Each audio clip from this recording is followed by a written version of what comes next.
Day. Welcome to the stream. If you're listening on Clubhouse, you're in the future of work. And if you are here with us on Facebook or YouTube, you can actually chat your questions in live. My name is Miriam. I am an artist based in Miami, Florida, and I have been doing my internship program this year and excited and had a lot of success with it, but looking to make it even better next year. So I posted in a Woman Founders Unite group on Facebook if anyone had any tips for me, and was so blessed to have Maria kind of answer the call, woman support woman, and say that she would chat with me about all of my questions. And I said, well, let's stream it live so that we can share the knowledge with people. So I want to make sure to introduce her briefly, and we will be taking questions today. So you can raise your hand to do that. We'll keep this chat brief. It's not going to go all day, but just to kind of set up who Maria is. We're lucky to have her for the next 30 minutes at least. She's a 4-time startup founder who has experience structuring internship programs for small startups and publicly traded companies. Her last startup internship program led to interns being hired at Amazon, Facebook, Deloitte, McKinsey, Viacom, Disney, and Goldman Sachs, just to name a few. And 2 interns also placed at Tier 1 business schools after completing her program. So thank you, Maria, for taking the time to chat with us today. How are you doing? How's your week going? I am great, and I'm so excited it's Wednesday. I'm happy to be here. Half the week over. I can't wait till Friday. That's me, but excited to share my learnings with everybody and be here with you. Yeah. Well, let's dive into some of these questions here that I have for you, and then we'll take some questions from the audience. So I would love to just know a little bit about what you do beyond what I talked about in your bio and what brought you to this point on your journey. Sure. So I think just me personally, I really love people. I always have. I actually... you're an artist. I used to love to act when I was in high school. I was an actress, singer, used to love to dance. And so for me, it was more about the emotional engagement I could drive from the audience and with people that I interacted with. And I think I have taken my love for people throughout the course of my career. So I'm a firm believer on what I put out, I will get back. And I love to teach, to mentor, to advise. So, part of what we're talking about for, today is internships. And for me, I think it just has a lot to do with that giving back, and frankly, what I've learned over the course of my career is that I am a leader who really does enjoy collaboration. I personally have never worked well under dictatorship. And so I always wanted to have the practice of every voice has an opportunity, has a right to be at the table. And I am not the smartest person in the room. I can always learn from everybody. So hence that kind of structure and leadership structure and sharing. Some of the other things is I'm a mentor. I've been a mentor for several startup programs, some that you may know, like Techstars and Mass Challenge and Google Launchpad. I've also sat on innovation advisory boards for Partners Healthcare and a couple of others like Pfizer and Lilly, to name a few. So I'm also somebody who's a healthcare expert, and I've been working in every single healthcare segment, but I also have done project work for aerospace and defense and media and entertainment.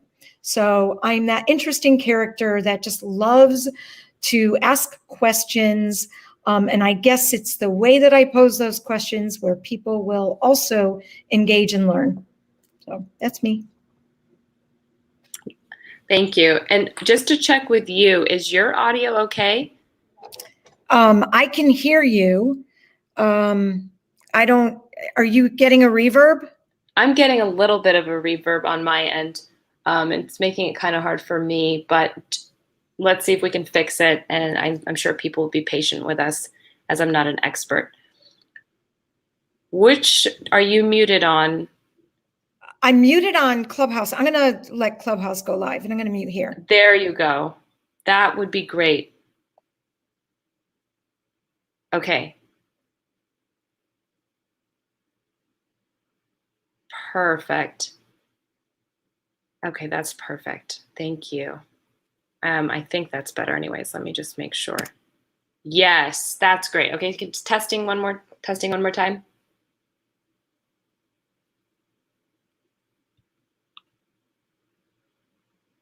Oh wait, now you're muted on the other one. I can't hear you over there, but hold on, let me see there. Okay, mute here, stay muted on the Facebook and talk in the Clubhouse. Yes, I can hear you. Okay, great. Oh my gosh, thank you so much. And thank you everyone for being patient. I worry, Maria, that no one heard your fantastic introduction on Clubhouse, but I'm sure they can read your bio and understand that you're an all-star and how lucky they are to be listening to this conversation today. So my first question is, because I'm a startup myself and I'm really small, I'm moving quickly, but there's like a ton of stuff going on all at the same time. Do you think that it's possible for me as a startup to mimic an internship program like what you have done in these larger brands?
Or Monster, just to name a few. So, Okay, that's great. That makes me feel wonderful. And so what are some of the best practices for structuring an internship program that I should be keeping in mind as I go to take my startup internship program into making it like an all-star big brand mimic? So first and foremost, you have to know what your goal is with your interns and make the decision. And really, and what do I mean by that? No intern program comes in and it's meant where you're supposed to throw the work effort over to the other side and let them just do. An internship program, by its very nature, is a training program for somebody coming in, which is why you're getting the types of students that you are. But really make sure that you are okay with that, you agree with that, because your time is going to have to also be dedicated to supporting those individuals. Also, design the program that allows for you to identify metrics and also report back to them on the metrics, how they're progressing against them. So design the program appropriately, make sure you define what your mission is in working with these students. So if it's marketing or if it's technology, understand that even for somebody who's going to code for you needs senior leadership. You don't just bring them in, give them an assignment, and just let them go, because it will fail, and it will fail miserably. The other thing is, know where you want to recruit from. So the first places to go are where you went to school, and not just college, because I've also brought in high school students. And frankly, some of the best interns I've ever worked with have been those coming from high school, because they're eager, they're willing to learn, and they don't have that formed opinion or expectation as those that are coming out of college. So again, know where you need to go, define what that is. Next is, once you've identified those interns and you put them through the interview process, make sure that you are giving them real world work assignments. So, like I said, you're not going to just throw the work over, but you also want to make sure that they're working on something where they're also going to gain the knowledge and expertise in that area. If it's marketing, it could be marketing strategy, or it could be marketing research, or it could be social media. If it's sales, it could be structuring what it is for your go-to-market, meaning who is the customer? What are the products we're going to sell? What are some of the collateral? And it could also be letting them engage in conversations. So define what that is. Hold orientations for them. So when they come on, that orientation should be an introduction to not just their direct manager, but also the other senior leaders. Let the senior leaders introduce themselves so they get an idea of what their backgrounds are, and also give your story. Why did you start your company? What is the story behind the company? What are your goals? What is your strategy for the company for the next 12, 24 months? Even if you've raised money, talk about what that was with them. So give them some intro into who you are, what you represent, not just as the company, but you yourself. Yeah. Provide them with a handbook. Do video introduction if you're doing virtual, and make sure that you make it accessible online. Provide housing and relocation assistance if you can, because I've also, even as a startup, we've hired people so we're in Los Angeles, we've hired people from the East Coast, and we found friends to put them up with. So literally give them housing. Offer scholarships. So, again, if they conduct the program, and if you have some money, that you can actually give them a scholarship that they can utilize for school. Okay? Especially if they're a senior going into freshman year, or somebody who's a freshman, sophomore, and moving into the rest of their college career. Offer flex time and other unusual work arrangements. So engineers love to work at night. They love it. I don't know why. This has been since for however long I've been doing and working in technology. They love working at night. Must have something to do with their ability to perform better. There's no lag time, when they're coding. But yes, they're night creatures. So again, unusual work arrangements. Make sure that they have a reporting manager. Encourage team involvement. We have done weekly get-togethers, even if it's virtual. And what we'll do is we would send them little gifts so they can open them up and we can talk about it. We'd play games. When we were physically together, we would go to wine tastings, especially if it's a younger intern. Not that I'm promoting some of this stuff. Right. They enjoy it. So different, team building involvement.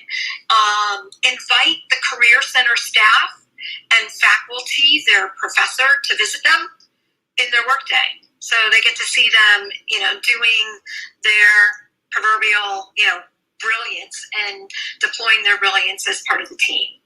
Hold new hire panels. And what do I mean by that? Bring in different employees, depending on the size of your organization, because we've been everyone from 2-people team to a 10-people team to a 20-people team. So let them get to know these other people. You could do a lunch and learn where these people could either virtually or come on site, talk about them, their whole, how they decided to work at the company, some of the things that they've done in their career, so they can get an entree into other opportunities that they might be interested in. All right. Bring in speakers from the executive ranks. This should be continuous, where even the speaker, so let's just say you're going to do this bi-weekly. So it could be the CTO coming in and talking to the marketing people, and it could just be, talk to me about some of the things that you've been experiencing. And let's talk through that. So they can give them the different spin on why it is that they're doing what they're doing. Okay. Offer training and other outside classes. So for instance, Facebook does free training. So again, if you're hiring somebody, and if you're hiring somebody from marketing, you could have them do their training on small business. So there's a whole library of different training events. AWS does the same thing, where, for instance, if you're building a skills for an Alexa, for a tech person, then you can have them do that and give them the opportunity to do that. Conduct focus group and surveys amongst the interns, where you're getting learnings back on during the program. Don't wait until the end. You want to learn about their experiences during the program, things that you could be doing better, areas that they wish that they had more exposure. Then showcase them. Always make sure that you highlight their work. Even, again, to go back, because typically where we hire is in social media, they may have done one post where they got 100 people to engage in that one post. Talk about it. Make sure that you're highlighting them, giving them kudos as much as possible, because again, many internships programs are like thankless grunt work, which I've learned about and heard about, and you want them to be motivated to continue to work with you. In fact, you would love for them to come back as, a second term intern or even employee in the future. And then always at the end of their program, conduct exit interviews. Okay. This is so good. I'm just going to recap some of the highlights for myself. Bringing in the speakers, putting a whole schedule together for that. I did some of it this year, but I want to do it better next year. Highlight their work, especially. I think this is important, the points you made, because a lot of startups these days, we're all about like building a community around it, and everybody's pretty much building in public these days. And if you have a bad experience with an intern, that could very quickly, you can get yourself canceled or something, like, because they're young and hip, all of a sudden. So, and the exit interview is huge for me, because I haven't ended my internship program this year. So I'm going to make sure to do that with them this time around. But all of that was so great. Just so everyone knows, we will be taking questions. If you want to raise your hand, you can do that. Or if you're watching this live, you can comment it in and we will ask it live. My next question is, any tips for an intern? Oh, wait, no, I have one more question before that. How do you handle or prevent negative performing interns? Okay, so one, every intern that's hired has to sign a contract. Within the contract, everything is laid out on the expectations that we have for them and the work that they're going to conduct. Every week, you sit down with them and you go over how they're performing against expectations. Now, some things will happen, because this has actually happened, where you tell them that they have to be on time every single day, for instance, within the contract, and they sign this. And you make sure that you go over it again in your onboarding, right? So the welcome program that you hold. If they show up late and they have a decent excuse, that's a one-time offense. You outline that if there's a second-time offense, then they could potentially be let go from the program.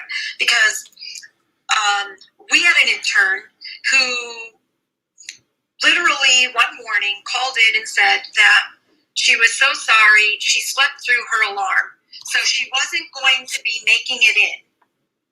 And she was going to take the day for herself. So my response was, beautiful. Why don't you take the rest of the program for yourself? Right. Thank you very much. Bye-bye. And you have to remember your time as the executive, and typically these kids are working directly for you.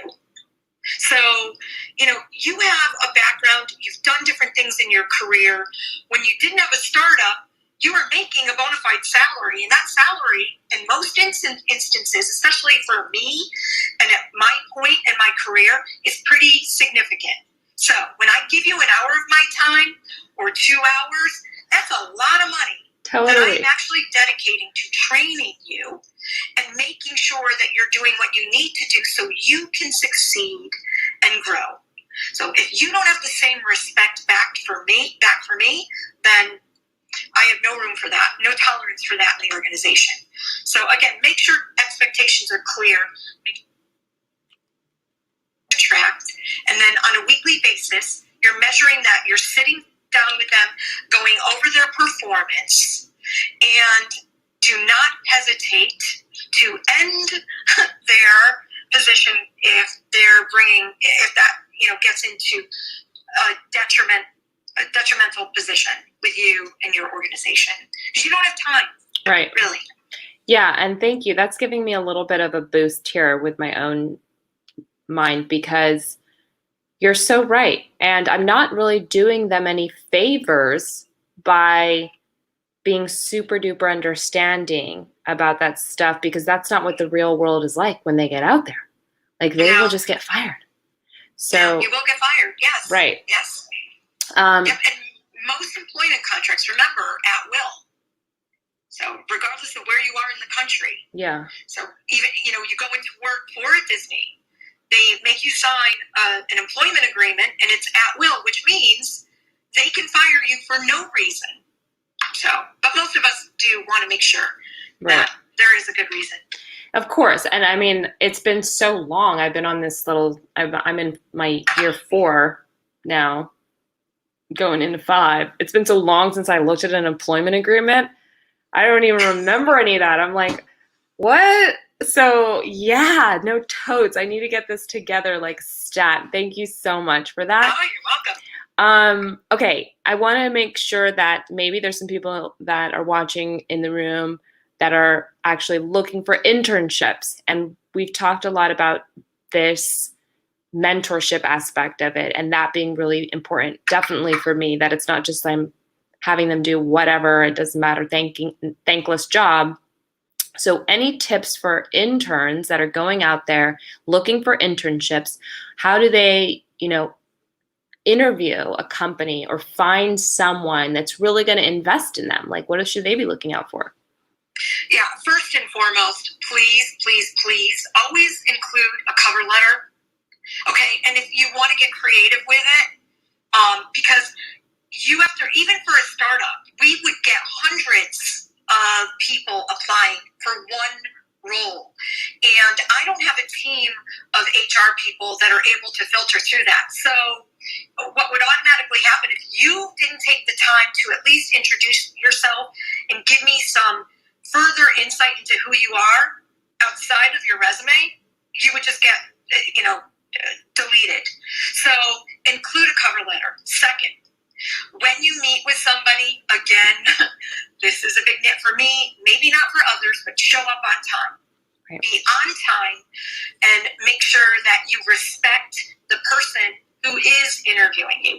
3, do your research on the company, because it's extremely competitive out there now.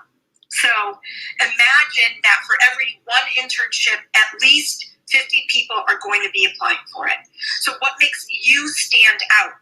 Your story will stand out, but also how much did you take the time to learn about that company and bring them a couple of tidbits or insights? For instance, again, going back to the whole social media thing, if you are applying for a social media internship and you see what they're doing, you look at their Instagram account, you look at their Facebook account, come with a high-level plan and say, gee, I noticed that you were doing this, but have you thought about maybe doing these steps to engage these types of people? Just something, Yeah. as a gift to the person.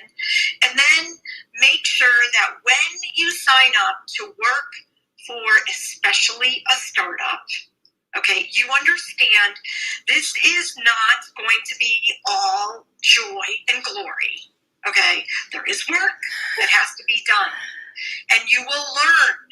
You will, however much you invest in this, you will get probably 10x back.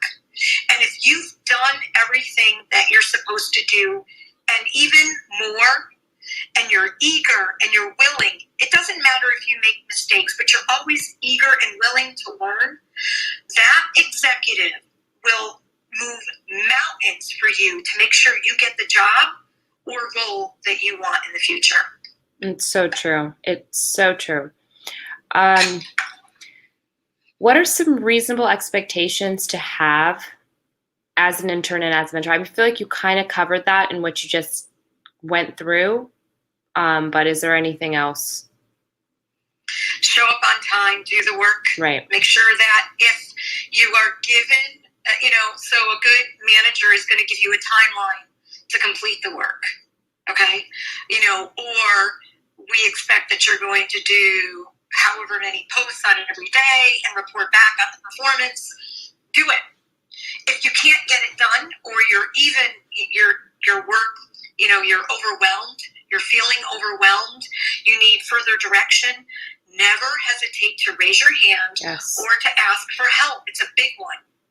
It's a big one. Always self-advocate and always ask for help, because you will always have the respect of your manager. If you don't, and you just let it go, and then, one miss and another miss and another miss, it's just a reflection on you and your ability to tackle different things and work within the expectation of the workload. Again, a manager doesn't understand always what knowledge level you're coming in at, and we only learn it by engaging with you. Mm-hmm. But they also will never disrespect the need for help. So make sure that you're doing that. Totally. Yeah. Yes. Speaking from experience, that is so true for me throughout this year. I'm telling that to the team of interns I have all the time. All right. Well, we're getting ready to take questions from anyone and wrap up this live stream recording that we're broadcasting. So if you have questions and you're tuning in, please make sure you chat those now. And raise your hand here. So any general entrepreneurship best practices or words of wisdom for me as I'm going to market with my first product right now? Yes. It's okay to fail and fail quickly, because you learn. And make sure that you always engage the user base in every single stage of development. There's what we call the navel gazing for me. So that means, there's a lot of people out there that believe we've got the best product and we know it all. No, you don't. You don't know it all, because you can never anticipate what the user is going to want or need, or how they will truly engage unless they do it, unless you ask them. So never be afraid to ask. Same thing with, the asking for help. Ask your user. So go out with your MVP, go out with your beta, make sure that you're opening it up. You have users that you're getting all of, their information back on how they're engaging with the product or how they like to use the product. Mm-hmm. And all of that is insight into your future development effort. And if it's not performing as well as you expected, pull back on it. Don't be afraid. and then do your, additional iterations and push it back out. But yeah, always be open for feedback and insights. Okay. How do I know when I have failed? Low usage, no sales. And I don't like the word fail. Right. Because you never fail. Every single thing you do is a learning experience. Totally. So you are learning about you personally, and you are learning about you professionally. But the rest of the world might not be ready for you. So look at the signs. Don't ignore the signs. Make sure you're okay with saying it's time to just close up and go. Set a timeline for yourself, and set certain criteria. If you're not seeing A, B, C, D, and it's been over a course of 3, 6, 12 months, then it's time to say no more. Gotcha. Okay. That's super helpful. We're going to wrap up the live stream here, but if you're here with us on Clubhouse, then raise your hand if you have a question for